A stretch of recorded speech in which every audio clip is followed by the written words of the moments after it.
called The Most Powerful Man in the World.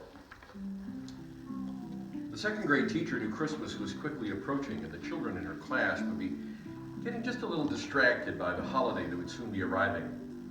But how better to focus the kids in their work than by having them write letters to Santa? Santa had been on the airwaves for weeks.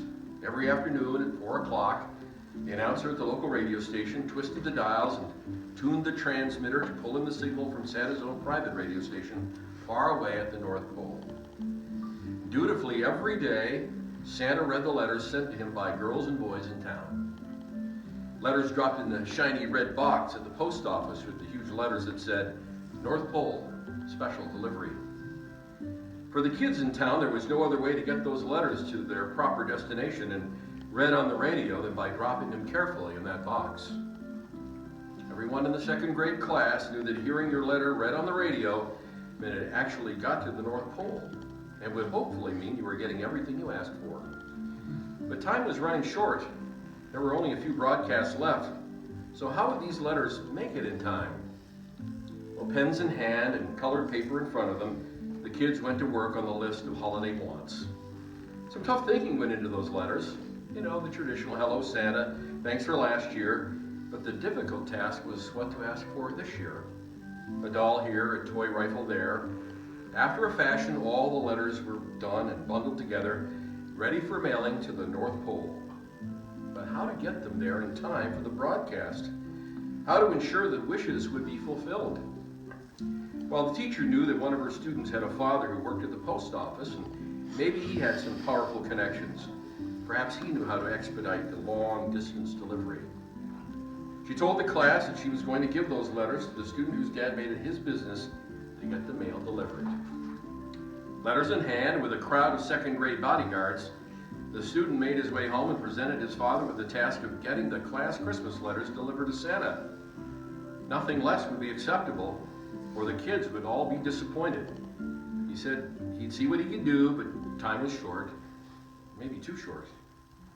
But the next morning, the letters were on their way to that shiny red box at the post office, and that student returned to school with the mission accomplished. Now it was a waiting game. Was there enough power in the universe to get the letters all the way to the North Pole? Would Santa read them on the air? Would Christmas wishes be fulfilled? The clock was ticking. The few remaining broadcasts from the North Pole came and went. No mention of any of the students' letters. And the class began to lose hope that their wish list had made it in time. One day was left before the Christmas break was to begin, and the kids were despondent. What had happened? Did the letters not get through? How would Santa have any idea what they wanted? You can bet classroom work was a distraction. That afternoon would be the final Santa broadcast from the North Pole. Could there be one last chance? So that afternoon, after school, the radio crackled and the signal from the North Pole was full of static, and the last Santa broadcast of the year got underway. In homes around the neighborhood, dozens of ears from that second grade class sat attentively listening for any sign of their letters. And then, 1, and then 2 and 3, and Santa was reading them all. By a special delivery, he said, through the snow and the cold over thousands of miles, all the way to the North Pole by someone with powerful connections. The next day, the last day of class before the holiday break, that second grade class was filled with smiling faces and happy children, renewed in the spirit of Christmas and the knowledge that Santa had read their letters on the air, and maybe, just maybe, all those wishes would be fulfilled. Well, what about the student who helped get those letters delivered? He got a hero's welcome, all of the students wanting to know how the letters got to Santa in such a short time, over such a long distance.